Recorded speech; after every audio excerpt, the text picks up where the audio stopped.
नमस्कार दोस्तों, स्वागत है आप सभी का हमारे चैनल आयुर्वेदा एक्सपर्ट पर।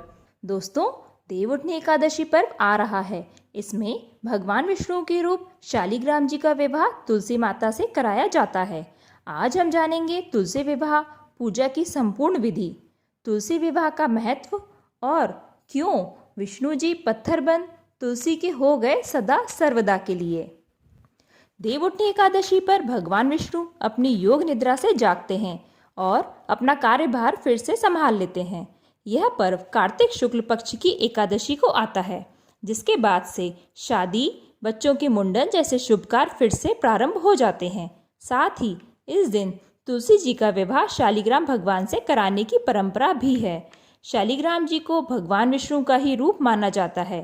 मान्यता है इस विवाह से कन्यादान जैसा पुण्य फल तो प्राप्त होता ही है, साथ ही वैवाहिक जीवन में खुशहाली भी बनी रहती है।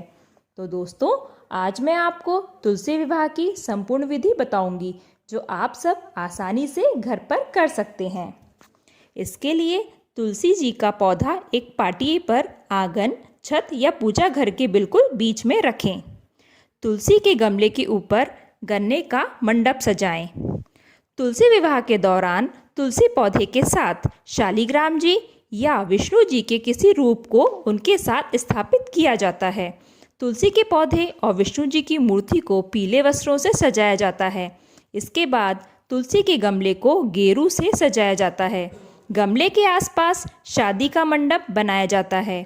इसके पश्चात गमले को वस्त्र से सजाया जाता है और लाल चूड़ी पहनाकर बिंदी इत्यादि लगाकर श्रृंगार किया जाता है।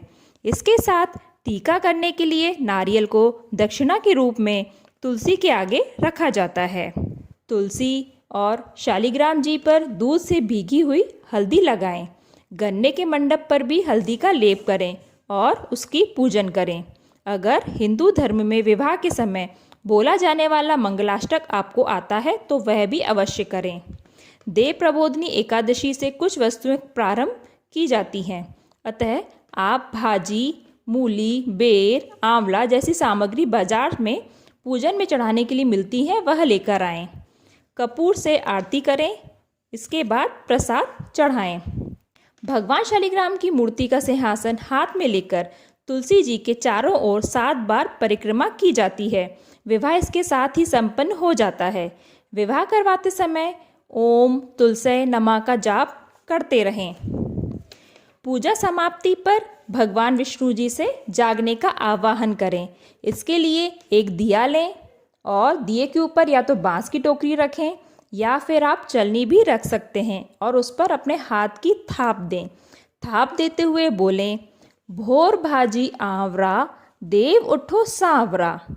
आंवला सांवला भोर भाजी, उठो देव घंटाल बाजी। इसको आप बार बार बोलते जाएं। इसके साथ ही तुलसी जी की यह पूजा विधि पूर्ण होती है। तुलसी विवाह की एक प्राचीन कथा भी है। प्राचीन काल में जलंधर नामक राक्षस ने चारों तरफ बड़ा उत्पात मचा रखा था। वह बड़ा वीर और पराक्रमी था। उसकी वीरता का रहस्य उसकी पत्नी वृंदा का प्रतिव्रता धर्म था। उसी के प्रभाव से वह विजयी बना हुआ था। जलंधर के उपद्रवों से परेशान होकर देवतागण भगवान विष्णु के पास गए तथा रक्षा की गुहार लगाई। उनकी प्रार्थना सुन भगवान विष्णु ने वृंदा का पतिव्रता धर्म भंग करने का निश्चय किया। उन्होंने जलंधर का रूप धारण कर छल से वृंदा का स्पर्श किया। वृंदा का पति जलंधर देवताओं से पराक्रम के साथ युद्ध कर रहा था, लेकिन वृंदा का सतीत्व नष्ट होते ही वह मारा गया। जैसे ही वृंदा का सतीत्व भंग हुआ, जलंधर का सर उसके आंगन में आ गिरा। जब वृंदा ने यह देखा तो क्रोधित होकर जानना चाहा कि वह कौन है जिसने उसे स्पर्श किया है। सामने साक्षात विष्णु जी खड़े थे।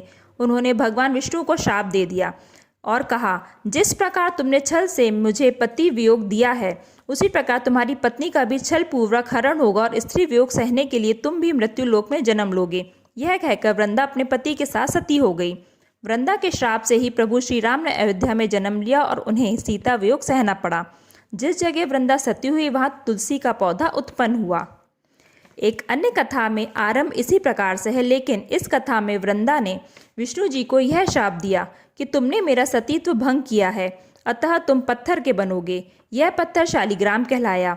विष्णु भगवान ने कहा, हे वृंदा, मैं तुम्हारे सतीत्व का आदर करता हूँ, लेकिन तुम तुलसी बनकर सदा मेरे साथ रहोगी। जो मनुष्य कार्तिक एकादशी के दिन तुम्हारे साथ मेरा विवाह करेंगे, उनकी हर मनोकामना पूरी होगी।